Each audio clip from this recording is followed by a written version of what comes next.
டேய் என்னடா நடக்குது இங்க? எல்லாரும் என் ஆளை நிக்க வச்சு கூட்டமா நின்றுட்டு இருக்காங்க. ஏதோ கலவரம் கிளவரம்லாம் சொல்லிட்டு இருந்த, என்ன நடக்குது? மச்சான், அமைதியா என்ன நடக்குதுன்னு மட்டும் கவனி. அம்மாடி சாண்டி, அப்பா உன்கிட்ட ஒரு முக்கியமான விஷயத்த கேட்குறேம்மா. உன் மனசுல எது படுதோ அதை நீ ஒத்துக்கோ. அப்பாக்காக அம்மாக்காக அப்படி பார்க்க வேண்டாம், சரியா? உனக்கு ஓகேனா ஓகே, இல்லைனா இல்லை, சரியா? சாண்டி, உனக்காக பேசி வச்சிருந்தோம்ல, அத்தை பையன் துபாயில் இருக்கான்ட்டு. அவன் வேற ஒரு பொண்ணை லவ் மேரேஜ் பண்ணிக்கிட்டாமா, கல்யாணம் பண்ணிக்கிட்டானா காதலிச்சு.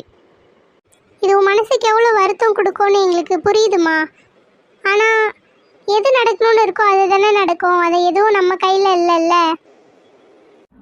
இங்க பாருமா, இவங்க ஈஸ்வரி அத்தை, உனக்கு தெரியும்ல, ராக்கி தம்பியா, அவங்களோட அம்மா. இவங்களோட பையனுக்கு இப்போ உன்னை பொண்ணு கேட்குறாங்க. எங்க எல்லாருக்கும் விருப்பம்தான், ஆனா உன்னோட விருப்பமும் என்னன்னு தெரிஞ்சுக்க ஆசைப்படுறோம். நீ என்ன சொல்ற? என்ன சொல்றேன்னா, கண்டிப்பா அவ முடியாதுன்னு தான் சொல்லுவா. அவ தான் ஏன் ஆளாச்சு. பாருமா சாண்டி, அப்பா வருத்தப்படுவாங்க, அம்மா வருத்தப்படுவாங்க, அப்படி எதுவும் யோசிக்காத. உன் மனசில் எது இருக்கோ அதை சொல்லு. ஆனா உனக்கு இந்த மாசத்துலயே கல்யாணம் பண்ணிடணும்னு ஜோசியர் சொல்லியிருக்காருமா. இல்லைன்னா 10 வருஷம் ஆகும் உனக்கு கல்யாணம் பண்றதுக்கு. உனக்கு அடுத்து உன்னோட தங்கச்சியும் இருக்கால்ல, அவளுக்கும் கல்யாணம் பண்ணணும். அதனால கொஞ்சம் யோசிச்சு சொல்லுமா. இல்லை, யோசிக்கிறதுக்கெலாம் எதுவும் இல்லைப்பா. உங்களுக்கு எது சரின்னு தோணுதோ அது பண்ணுங்க, எனக்கு சம்மதம் தான்.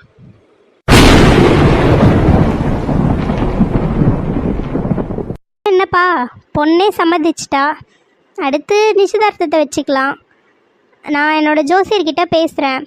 பொண்ணோட ஜாதகத்தை மட்டும் கொடுங்க, அவர்கிட்ட கேட்டுட்டு எப்போ நிச்சயதார்த்தம் வச்சுக்கலான்னு பார்ப்போம். ஒரே மாதத்துலேயே ஜாம்னு கல்யாணம் பண்ணிடலாம். ஷாலு, இவளுக்கு என்ன பைத்தியமா? இவன் ஆனந்த லவ் பண்ணுறாள், அப்புறம் எப்படி ராக்கி நான் கல்யாணம் பண்ணிக்க முடியும்? அதுதான் கவி, எனக்கும் ஒன்றும் புரியல. ஹாப்பியாக லவ் சொல்கிறேன்னு போனவன் எதுக்கு இப்படி சேடாக வந்திருக்கா? அப்புறம் அங்கே பாரு, ஆனந்தும் அங்கே தான் நின்றுட்டுருக்கான், ஒரு வார்த்தை கூட பேச மாட்டேன்றான். அப்புறம் என்னப்பா சண்முகம், ஒரு மாதத்தில் பொண்ணுக்கு கல்யாணம் தான், அடுத்து ஆக வேண்டிய வேலையெல்லாம் பாருங்க. ஏடி முப்பாத்தா, இப்போ சந்தோஷமா? அடுத்து ஆக வேண்டிய வேலையை பாரு. நடந்து முடிஞ்சதெல்லாம் விட்டுருங்க, அடுத்து நடக்க போகிற பிள்ளையோட கல்யாணத்தை ஜாம்னு நடத்துங்க. மச்சான், மச்சான் அழறியாடா? கொஞ்ச நேரத்துக்கு என்ன தனியா விடுறா. என்ன இது, நம்ம மூத்த பேராண்டி அழுதுகிட்டே போகிற மாதிரி இருக்கு. என்னவா இருக்கும்? இப்போ எதுக்கு நீங்கள் 2 பேரும் என்னை இப்படி முறைச்சி பார்த்துட்ருக்கீங்க? அம்மா, நீ பண்ணது கொஞ்சமாச்சும் சரியா இருக்கா? நீ பாட்டுன்னு போய் நீ மட்டும் சம்மந்தம் பேசிட்டு வந்திருக்க. அப்புறம் அக்கான்னு ஒருத்தி நான் எதுக்கு இருக்கேன், தாத்தான்னு ஒருத்தர் எதுக்கு இருக்காரு? அதுவும் நம்ம இவனையும் ஒரு வார்த்தை கேட்கவே இல்லை. நீ பாட்டுன்னு போய் சம்மந்தம் பேசிட்டு வந்திருக்க. இங்கே பாரு சரோஜா, அவனுக்கு எவ்வளோ நாளாக நம்ம பொண்ணு தேடுறோம், ஒரு பொண்ணு கூட நமக்கு செட் ஆகவே இல்லை. இன்னைக்கு ஏதோ அங்கே கலவரம் நடந்துட்டு இருந்தது, அவங்களும் எப்படிடா மாப்பிள்ளை தேடுறதுன்னு யோசிச்சுட்டு இருந்தாங்க. எனக்கும் சடனாக தோணுச்சு, நான் சொன்னேன். இப்போ என்ன அதுக்கு? அந்த பொண்ணு நல்லா அமைதியான பொண்ணு, நல்ல பொண்ணு, அதனால தான் நம்ம குடும்பத்துக்கு செட் ஆகும்னு சொல்லிட்டு நான் அங்கே சம்மந்தம் பேசினேன். அந்த பொண்ணு கூட ஒத்துக்குச்சு கல்யாணத்துக்கு. அந்த பொண்ணு ஒத்துக்கிட்டா போதுமா? எனக்கு விருப்பமா இல்லையான்னு கேட்க மாட்டீங்களா? என்னை கேட்காமலே கல்யாணம் பண்ணலாம், நிச்சயதார்த்தம் பண்ணலாம், எல்லாத்தையும் பேசிட்டு வந்திருக்கீங்க. இதெல்லாம் எப்படிமா சரியா வரும்? ஏன் சரிப்பட்டு வராது? என்ன சரிப்பட்டு வராது? நீ இன்னும் அந்த பொண்ணையே தான் நினச்சிட்டு இருக்கியா, அந்த ராணிய? இங்கே பாரு ராக்கி, கல்யாணம் வரைக்கும் போயிட்டு அது நடக்காமல் திரும்ப வந்து எவ்வளோ அவமானப்பட்டோன்னு நீ எல்லாத்தையும் மறந்துட்டியா? அந்த பொண்ணோட அப்பா அம்மா உன்னை வேணான்னு சொன்னாங்க. விடிஞ்சா தாலி கட்டுற நேரம், அதுக்குள்ளே என்ன குத்தத்தை கண்டுபிடிச்சாங்கன்னு தெரியல, அவ்வளோ பிரச்சனை பண்ணி அவமானப்படுத்துனாங்க. ஆனால் நீ இன்னும் அந்த பொண்ணு உன் மனசில் நினச்சிட்டு இருக்கியா? உனக்கு அப்போ அக்கா, அம்மா, நம்ம குடும்பம், கௌரவம் இதெல்லாம் முக்கியம் கிடையாது.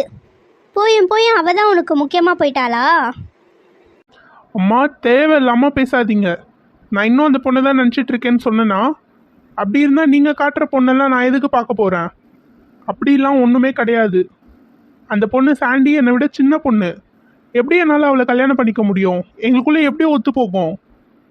இங்கே பாரு ராக்கி, அவ்வளோ ஒன்றும் அவள் உன்னை விட சின்ன பொண்ணுலாம் கிடையாது. இன்னும் ஒரு 8 வயசு வித்தியாசம் இருக்கும், அவ்வளோதான். அதெல்லாம் ஒரு பெரிய விஷயமே கிடையாது. அந்த பொண்ணு நல்லா மெச்சூரான பொண்ணு தான், புரியுதா? என்னதான் இருந்தாலும் போதும், 2 பேரும் வாயை மூடுங்க. நான் சம்மந்தம் பேசிட்டே இந்த கல்யாணம் நடக்கும், அவ்வளோதான். இதை தாண்டி என்னை மீறி யாராவது ஏதாவது பண்ணணும்னு நினச்சிங்கன்னா என் பொண்ணை தான் பார்ப்பீங்க. என்னமோ பண்ணி தொலைங்க. டேய் மச்சான், என்னடா சொல்ற? அண்ணா அழுதுனே போனானா? ஆமாம் மச்சான், எனக்கே அவனை பார்க்க ரொம்ப கஷ்டமாயிடுச்சு. அவங்க எல்லாருமே அந்த பொண்ணுக்கிட்ட கேட்டப்போ கூட மச்சான் அப்படியே ஸ்ட்ராங்காக சொன்னான், எனக்கு விருப்பம் இல்லை அப்படின்னு சொல்லிடுவான்ட்டு. ஆனால் எப்படி தான் அவள் டக்குன்னு எனக்கு ஓகேன்னு சொன்னான்னு தெரியல. அவள் சொன்னதுமே மச்சான் உடஞ்சி போயிட்டான், கண்ணெல்லாம் கலங்கி போயிடுச்சு. டேய் மஞ்சமுடி, நிஜமாதான் காலையில் நீ கேட்டியாடா அந்த பொண்ணு அண்ணனுக்கு ப்ரப்போஸ் பண்ண போறேன்னு சொல்லிட்டு இருந்ததா? மச்சான் சத்தியமாக நான் கேட்டேன்டா, இதே இடத்துல தாண்டா நின்றுட்டு பேசிகிட்டு இருந்தாங்க. அந்த பொண்ணும் ஹாப்பியாக சொல்லிச்சுடா நான் போய் ஆனந்த்கிட்ட ப்ரப்போஸ் பண்ண போகிறேன்ட்டு. ஆனால் என்ன நடந்துச்சுன்னே தெரியல, எதனால இப்படி ஆச்சுன்னு ஒன்றுமே எனக்கு புரியல மச்சான். ஆனால் ஒன்றுடா, ஆனந்தை இந்த மாதிரி என்னால் பார்க்க முடியல மச்சான். மச்சான் அழுது நான் பார்த்ததே கிடையாதுடா. அப்படியே ஒரு குழந்தை மாதிரி அழுதுன்னு போனான்டா. எனக்கு மனசே உடஞ்சி போயிடுச்சு மச்சான், நிஜமா. இப்போ அண்ணன் எங்கே இருக்கான்? அவன் ஸ்விம்மிங் பூல் கிட்ட இருக்கான். என்னை கொஞ்சம் தனியாக விடுடா அப்படி சொல்லிட்டான். சரின்னு நானும் தனியாக வந்துட்டேன் மச்சான். சரி விடு, அவன் கொஞ்ச நேரம் தனியாக இருக்கட்டும். அவனுக்கு அழணும்னு தோணா ஃபுல்லாக அழுதுட்டோம், அப்போ தான் அவனுக்கும் மனசு கொஞ்சம் ஆறுதலாக இருக்கும். இதுக்கு தான் மச்சான் பொண்ணுங்களே நம்பக்கூடாதுன்றது. ச்சே, இப்படி காலை வாரி விட்டுட்டாளே அவ. டேய், என்ன நடந்துச்சுன்னு முழுசாக தெரியாமல் யாரையுமே திட்டக்கூடாதுடா. முதல்ல என்ன நடந்தது, எதனால் அந்த பொண்ணு திடீர்னு அப்படி சொல்லிச்சுன்னு நமக்கு தெரியாது. முதல்ல விசாரிப்போம், அப்புறம் என்ன பண்ணலான்னு யோசிக்கலாம். என்னடா விசாரிச்சுக்கிட்டு? அவ இல்லைன்னா வேற ஒரு பொண்ணு. நம்ம மச்சான் அழகுக்கு 1008 பொண்ணு க்யூவில் நிற்பாங்க. ஏன் இப்போ கூட ஒரு பொண்ணு ப்ரப்போஸ் பண்ணிச்சு மச்சானுக்கு. என்னது, ஆனந்துக்கு வேற ஒரு பொண்ணு ப்ரப்போஸ் பண்ணிடுச்சா? ஆமாம், இந்த பஞ்சாயத்து தலைவரோட பொண்ணு மஞ்ச முடி வச்சுக்கிட்டு ஆள் கூட பார்க்க நிறைய மேக்கப் போட்டுன்னு ஒரு மாதிரி இருக்குமே, அது கூட ஏதோ வெளியூரில் படிச்சுட்டு இருந்ததுன்னு சொல்லிட்டு இருந்தாங்களேடா. அந்த பொண்ணு தான் ப்ரப்போஸ் பண்ணிச்சு மச்சானுக்கு. கரெக்டாக அப்போ தான் நானும் போனேன். மச்சான், ஏதோ ஒரு குழப்பம் நடந்திருக்குடா. அதனால தான் அந்த பொண்ணு கல்யாணத்துக்கு ஓகே சொல்லியிருக்குன்னு நினைக்கிறேன். என்ன நடந்துச்சுன்னு தெரியல. இரு, முதல்ல அண்ணன் வரட்டும், முழுசாக அவனை உட்கார வச்சு என்ன நடந்ததுன்னு கேட்போம். அப்புறம் அந்த பொண்ணுக்கிட்டேயோ பேசி பார்க்கலாம்.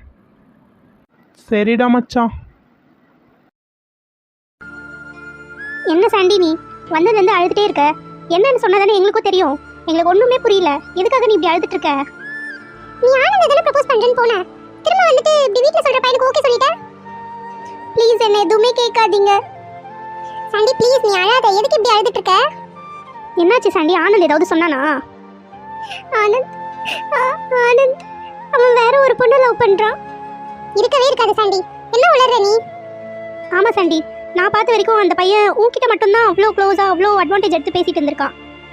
இல்லை, நான் நினச்சதெல்லாம் போய் தப்பாயிடுச்சு. ஆனந்த் வேற ஒரு பொண்ணு லவ் பண்ணுறான். நான் அவன்கிட்ட என் காதலை சொல்ல நான் ஆசையாக போனேன். ஆனால் அவன் அங்கே கார்டனில் வச்சு வேற ஒரு பொண்ணுக்கு ஐ லவ் யூ சொல்லிட்டு இருக்கான். என்கிட்ட சொன்ன அதே வார்த்தையை ஒன்று தவறாமல் அந்த பொண்ணுக்கிட்ட சொன்னான். கட்டினா அவ்வளோதான் கட்டுவானா. என்ன சொல்கிற நீ? யார் அந்த பொண்ணு? எனக்கு தெரியல, நான் அவனுக்கு பின்னாடி நின்றுட்டு இருந்தேன். அவன் நான் நிற்கிறத கவனிக்கல. எனக்கு அந்த பொண்ணோட முகம் சரியாக தெரியல. சாண்டி ப்ளீஸ் சாண்டி, அழாத சாண்டி. சரி, நீ எதுக்காக இந்த கல்யாணத்துக்கு ஒத்துக்கிட்ட? மாப்பிள்ளை யாருன்னு தெரியும்ல, ராக்கி அண்ணா. எனக்கு இனி எதை பற்றியுமே கவலை இல்லை. அப்பா அம்மா என்ன சொல்கிறாங்களோ நான் அதே கேட்டுக்கிறேன். என் மனசில் இருந்து எப்படியாவது ஆனந்த் நான் அழிச்சிட்டா போதும். சே, அவன் இவ்வளோ மோசமாக இருப்பான்னு நான் நினச்சி கூட பார்க்கல. நீ செலக்ட் பண்ணியிருக்க, நல்ல பையனாக இருப்பான்னு தான் நான் நினச்சேன். இல்லை சாண்டி, எனக்கு என்னமோ ஏதோ ஒரு குழப்பம் நடந்திருக்குன்னு தோணுது. ஐயோ உனக்கு புரியல கவி, நேரில் நான் தான் பார்த்தனே. அவன் அந்த பொண்ணுக்கு எவ்வளோ பேசி எப்படி எல்லாம் ப்ரப்போஸ் பண்ணான் தெரியுமா? என்கிட்ட பேசின மாதிரி அதே வார்த்தைகளை ஒன்றும் மறாமல் அந்த பொண்ணுக்கிட்ட பேசி அவன் ப்ரப்போஸ் பண்ணான். நான் நேர்லேயே பார்த்துட்டேன். சரி ப்ளீஸ் சாண்டி, அழாத சாண்டி. ப்ளீஸ் என்னை கொஞ்ச நேரம் தனியாக விடுங்க. சரி கவி, வா நம்ம கொஞ்ச நேரம் வெளியில் இருக்கலாம். அவள் கொஞ்சம் தனியாக இருக்கணும்னு நினைக்கிறாள்ல. நானும் இங்கே இருக்கட்டால போட்டுமா? இல்லை ப்ளீஸ், நீ கொஞ்ச நேரம் வெளியே இரு, என்னை கொஞ்ச நேரம் தனியாக விடு. சரி.